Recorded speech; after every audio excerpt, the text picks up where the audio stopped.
goli e fuche yo la be me ya fi ne ma la pledo akle moji ma la pledo asimeya etomeya ne me nya o la be me ya fi ne ma la pledo an ge to be ka sie kukule we oro eta mi na mi da so le fulele le jo ne mi wa de ka ame be to me yo pledo ame be to me yo dole bo ame be to me yo kubo emi wa no bi wa wa yo jalele ebe lo be ta mi atro wa ebe lo be ta ni me ya me juju ebe lo be ta ni me ya fulelo la be me ya fide ma ma pledo ame be to me yo pledo emi de chekle fulele weda yesu be mi lo mi ame o aguda du tebe tit for tat me gale o jalele ebe lo be ta ni me ya jiro wa ebe lo be ta me ya me juju ebe lo be ta ni me ya fulelo la be me ya fide ma ma pledo ede jobe se nye damde bubu no penye wo la igbaji ayene ayejo la igbaji fiachola wo bebon okolo bi penya mejola bakodo ameta hebegbe mesotomo eke hala chima de lepoyo le ajojo enye beke top down ela be jojo enye ba fiachola gona egogogo amenu beto meta mi le glen le to enchana tuwe eke mi kwa oche mi be yo kwe eke mi so oche mi be ya yo se dese wu se dese achi mi le kaka zando eke eta ko be israno we da hama ha palo ene ye fia fio to ti ado fia jo le bele do wa ene ya meso hola o lo ti ado meso hola re kile ko le bele do wa oba ne pa pelo oba ne pa pelo amenu na klola we itasijuru Mouye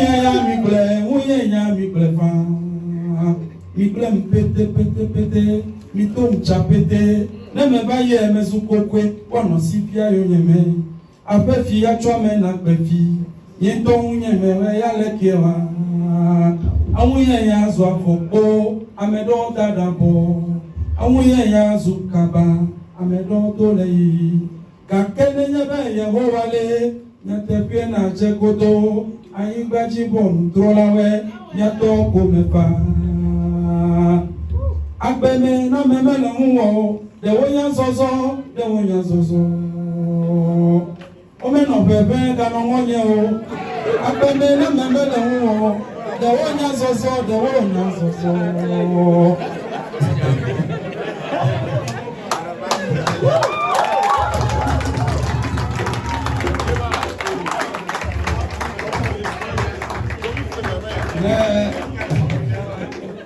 Naje Mau Yehowa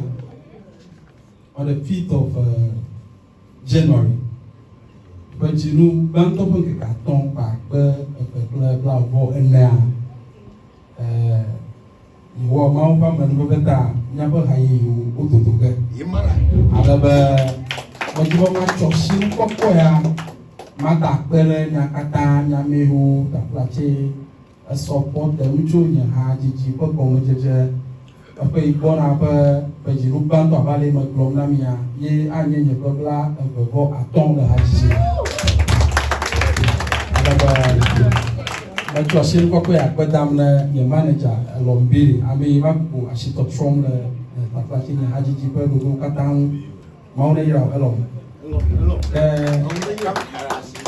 Nabi hu kata no pedum rare nyata ibu bemi kotor kala tapi dia mau ni dia kata. Kufunya nya kufu ndo kufunya unya yela kufu tepenam na kia apa mau ni ya kakak toga melio tonya melio mareka melio toga melio tonya melio mareka melio binya nya kona kope imele chopi na tena nya kona kope imele cho afina ho kwavuaro ya binya nei na bobo binya nei na do pioji mama no mama jabi le tumo kira binyere na rongo e binyere ile na do pioji mama no mama jabi le tumo atoma mali otoria mali o maraka mali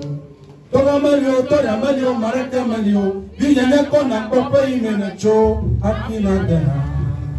enye kona kope imene cho Afina ou Bavaro.